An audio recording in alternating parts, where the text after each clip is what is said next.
开关推不上，这个问题很常见。老和尚，这不见鬼了吗？睡觉上好好的就这一个，就那个屋子，就个电脑啊。插座是吧？对呀，你这不见鬼了吗？我还睡觉时好像电脑开着。你插座拔了，你把电脑拔掉。都拔了都。拔了还送不上？啊！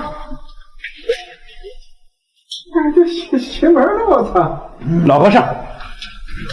这人说话见鬼了，见鬼了，哪有那么多鬼让人见呢？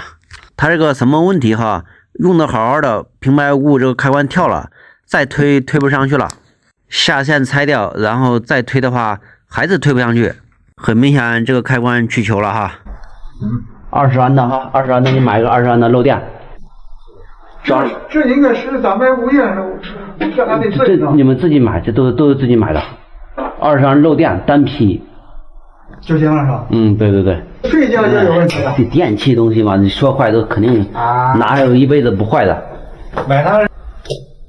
你不要问这个开关为什么要坏，我们也不知道它为什么要坏。这个是卖蚕丝被的仓库，像这种仓库我们有很多，住人是不可能的哈，都是大电机排风扇。我只是来开一下门哈，顺便看看这个电路，很明显是个双电路开关哈。2个排风扇干这么多东西，花里胡哨的，有个屁用，这些都就这个双电源自动切换这个，这个还有点用，装这么低一眼看不着都去球了。这个马桶盖买来了，给它装一下哈，简单的要死哈，因为我会，所以简单的要死哈。这是配件，就这几个，先这样穿进去，然后卡进去，两边都一样。对准2个小眼给它按进去，螺丝稍微解一下，然后左右是可以调整的哈，调整到中间，这样不错。两边再解一下，好了，完成。给我拿水了哈，我不要了。拆的时候给了我2瓶，然后装的时候如果再给我2瓶的话，我还要的话，那我也太不讲江湖道义了。老何在这装灯，我没事溜达溜达。这是老何的工具。你看这个螺丝刀一看都有故事，这他应该买的是套装。这是他的工具包，扳子、钳子、螺丝刀，这个也是套装，啥都有。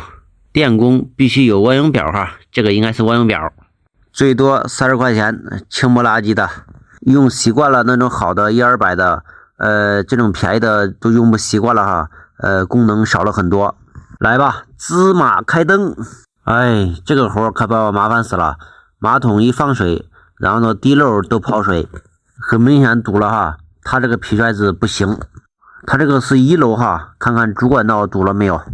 冬瓜瓤子不见冬瓜，哎，主管道里面没有水啊。哎，走起来吧，怼它，怼不开没用，又回去拿了点专用工具。哎呀，捅来捅去就是捅不开。这2个废物不是他俩的菜，应该是他的菜。疏通机如果打不开的话，我都不管它了。来点水看看有没有打通，很明显哈，还是反水啊。打进去大概10多米哈，哎，你看现在开了，哎呀，看着都舒服。来吧，感受一下，这都已经很明显了哈，流下去了，通了，干了2小时，还表扬，有个屁用。在我们小区哈，干1个活跟干10个活工资是一样的哈，他表扬不表扬没什么意义哈。好，下期见。